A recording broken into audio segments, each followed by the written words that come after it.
That question, what is money, has a lot of answers. One of which, as I think you've related in the past, is that money is essentially a contract with the future.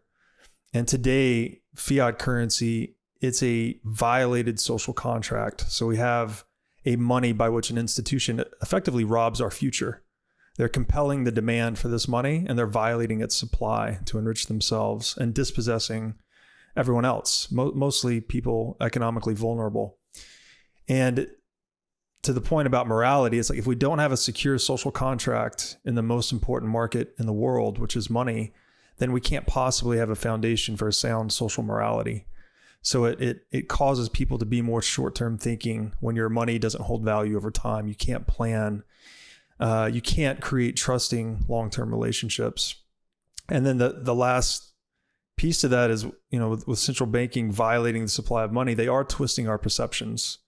We perceive the world economically through prices. And when that perceptual mechanism is twisted, it breaks down your valuations, your goal orientations, your trust. And really just trust. Yeah, it really corrodes socioeconomic fabric, social morality, and even individually. To John's point, I think it really breaks us down. And I've experienced that personally in my life. I've kind of flown high and mighty on the fiat currency standard, and I've experienced a certain set of character traits develop in myself, and I've experienced an antithetical set of traits develop in myself as a result of studying and interacting deeply with Bitcoin. So can you elaborate on that a little bit? You're making a moral contrast that's personal. There's a story there. I'm kind of curious about it. So yeah, I made a lot of money quickly at a young age, and I would say that I walked a bit of a darker path where I just thought that I had made it. I had arrived. I would just kind of party and cut up and travel. I didn't have I had lost that deeper sense of meaning or sense of purpose that you speak so eloquently to. And, you don't know it when you're up against it. I still thought that I was doing good things and was more or less a good person, but I was just going further and further off course, becoming more and more short-term oriented, more and more pursuing immediate biological gratification, whether it's, drinking or whatever. And Bitcoin and this rabbit hole just gave me the larger lens, which we talk about time preference. And when we say lowering your time preference, what we mean is we're expanding your time horizons. So you gain a greater sphere of concern, let's say, beyond yourself. And that sphere is made up of space and time. And as you do that, you start to see yourself as increasingly a more humble and infinitesimal piece of the total picture. But somehow it also enriches you to want to really dig into whatever gifts you have and give back to the whole picture. And why do you think the fiat currency versus Bitcoin issue is relevant to that conundrum? We could say it in the very severe original state of nature, where we're all just cavemen running around trying to eat and have shelter. That is an environment with a lot of scarcity, right? There's a lot of economic scarcity because we haven't begun to trade. We haven't created the division of labor and specialization that creates wealth. And I would argue that fiat currency, because it generates arbitrary inflation. So it's artificially magnifying prices in the world. It's increasing prices when prices should be declining as we get smarter. It's actually magnifying the perception of scarcity in the world.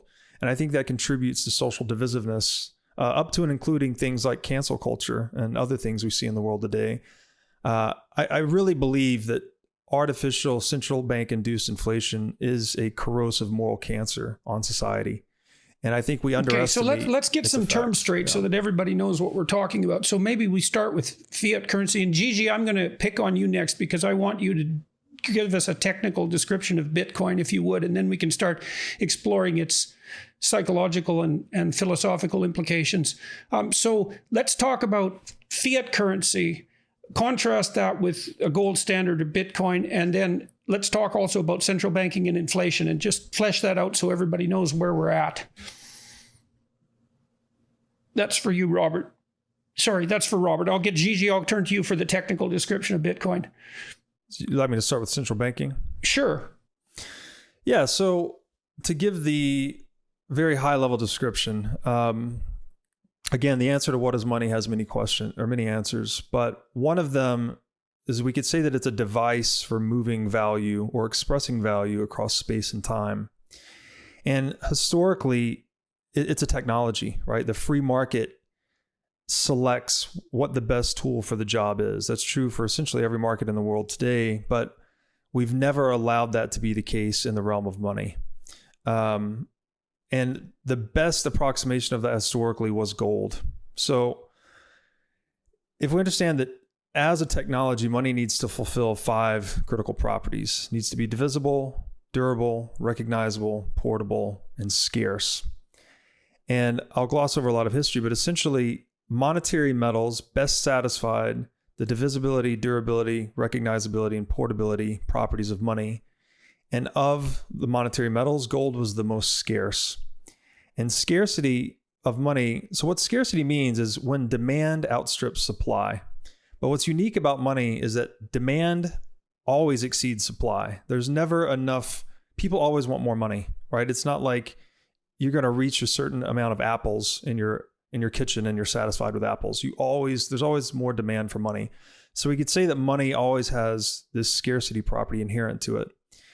But the market gravitates towards the good that best satisfies those first 4 properties, and then fifthly, has the most inflexible supply. So another way to say this is the most inflation-resistant monetary technology tends to be favored by market actors because, as it turns out, surprisingly enough, or not surprisingly, people don't like to get stolen from via inflation. You want to hold the money that holds its rarity and scarcity across time such that no one can dilute you. And That's so why do you regard was. inflation as theft? So inflation, it's just very simple supply and demand economics. If price or purchasing power in the case of money is where supply meets demand, if someone can arbitrarily increase the supply, they can steal purchasing power from the others using that as a store of value. So that's why, again, gold was selected on the market because there was sacrifice necessary to obtain gold. You had to expend time and energy to dig it out of the ground, such that in this game theoretic selection of money, everyone could trust that no one could arbitrarily violate the supply of gold. Because if they could, they would just print gold if you could and steal value. Dilute it with else. Silver or something like that, which That's happened right. on occasion. Which they did. Yeah, they've counterfeited gold and any number of things.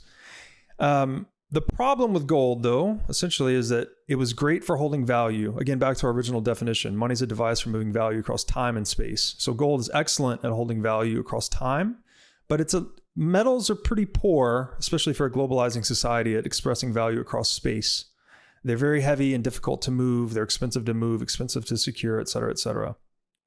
So this is where paper currency was introduced. By abstracting gold into a paper currency, we could now increase its transactability across space. And so long as it was redeemable 1 for 1, right? 1 unit of currency for 1 ounce of gold, for instance, then it maintained its ability to express value across time as well. So we're basically augmenting this free market selected technology to make it more transactable across space and time. The problem with that, of course, is that it introduced the need. First of all, it made money debt. So now all of a sudden we don't have money. We have a paper certificate that's redeemable for money, which is gold. So this paper certificate becomes a debt instrument. And the problem is you now needed to trust the custodian, the bank, whoever's holding that gold. You have to trust that they will not produce paper currency in excess of their gold reserves. Otherwise, they are then the one artificially inflating the currency and able to steal from everyone else. And as it turns out, again, money's like being the most important technology in the world. The temptation to manipulate its supply has proven historically to be essentially irresistible.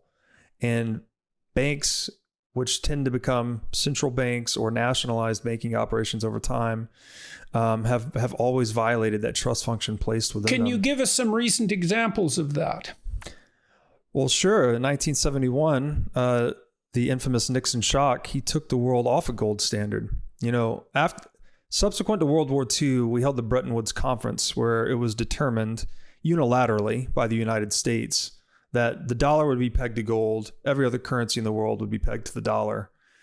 So this gave the United States the infamous exorbitant privilege to just basically be able to print whatever amount of money they want, send the world these paper certificates called dollars, and then receive goods and services in exchange. But other countries agreed to this, one, because the US was the dominant military power at the time, and two, because dollars were redeemable for gold. But from between 1944 and 1971, it reached a point where enough countries had lost faith in the dollar that they were asking to redeem their currencies for gold, that Nixon decided to spontaneously close the gold window. So he just moved the world off of a gold standard onto a purely fiat currency standard. And then since that point, actually since 1971 through today, it's been about a 50-year experiment, we have had disastrous socioeconomic consequences across a whole gamut of data. There's a great website to this effect I would just encourage listeners to check out called WTFhappenedin1971.com. And we've had obesity, suicide, addiction, clearly global debt to GDP has exploded. It just points towards the devastating force that is arbitrary inflation. So yeah, I hope that answers it.